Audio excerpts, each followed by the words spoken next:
Can you state your name? Sarah Fitzgerald. You are the mother of the minor child Anna Fitzgerald? Yes.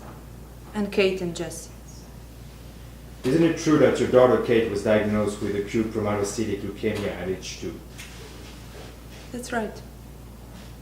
At that time, did you and your husband decide to conceive a child who would be genetically programmed to be an organ donor for Kate so that she could be cured?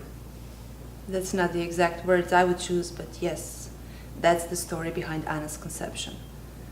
We were planning to use Anna's umbilical cord blood as a transplant. Why did you try to find an unrelated donor? Because it was too dangerous. The risk of mortality is much higher with a donor who isn't related to Kate. So how old was Anna the first time she donated an organ or tissue to her sister? Kate had her first transplant a month after Anna was born. I didn't ask when Kate received it, I asked when Anna donated it. The cord blood was taken from Anna moments after birth. Isn't that right? Yes, but she wasn't even aware of it. How old was Anna the next time she donated some body parts to Kate? She was 5 when she donated lymphocytes, What does that involve? drawing blood out of the crooks of her arms. Did Anna agree to let you put a needle in her arm? She was 5 years old. Did you ask her if you could put a needle in her arm? I asked her to help her sister. Isn't it true that someone had to physically hold Anna down to put a needle in her arm? Yes, Do you call that voluntary participation, Mrs. Fitzgerald? The first time you took lymphocytes from Anna, were there any side effects? there was some bleeding and some tenderness. How long was it when you took blood again? A month. Did she have to be held at that time too? Yes, What were the side effects then? the same. But you don't understand. It's not that I didn't see what was Anna going through each time she underwent a procedure. And it doesn't matter which of your children you see in that situation. Each time it breaks you apart. And yet, Mrs. Fitzgerald, you managed to get past that sentiment because you took blood from Anna a third time. Yes, it took that long to get all the lymphocytes. It's not an exact procedure. How old was Anna the next time she had to undergo medical treatment for her sister's well-being? When Kate was 9, she got a raging infection That's not what I asked. I want to know what happened to Anna when she was 6.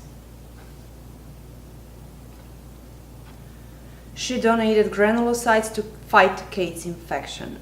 It's a procedure a lot like donating lymphocytes. Another needle stick? Yes. Did you ask Anna if she was willing to donate the granulocytes? Mrs. Fitzgerald, did you ask her? Please. Can you stop this? We all know the history.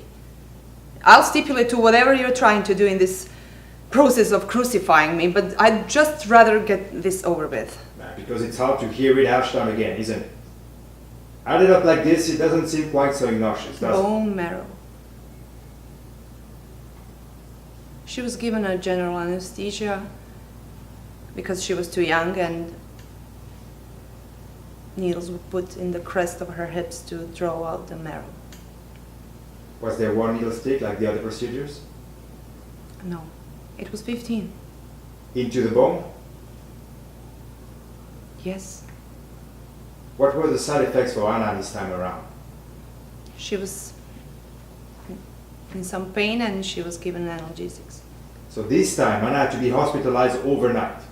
And she needed medication herself? I was told that it wasn't a particularly invasive procedure for a donor. Maybe I was just wanting to hear that, maybe I just needed to hear that at that time, and maybe I wasn't thinking about Anna as much as I should have. It's because I was so focused on Kate, but I know without doubt that, like everyone in our family, all Anna ever wanted was for her sister to be cured. Well, sure, so you'd stop sticking needles in her. You think you can lay it all out in words, black and white, as if that's easy. Huh? But you know what, Mr. Alexander? You represent only one of my daughters, and only in this courtroom. And I represent both of them equally, everywhere and always. And I love both of them equally, everywhere and always. But you admitted that you've always considered Kate's health in making these choices. So how can you claim to love both of them equally? How can you say that you haven't been favoring one child in your decisions? Aren't you asking me to do that very thing? Only this time to favor another child?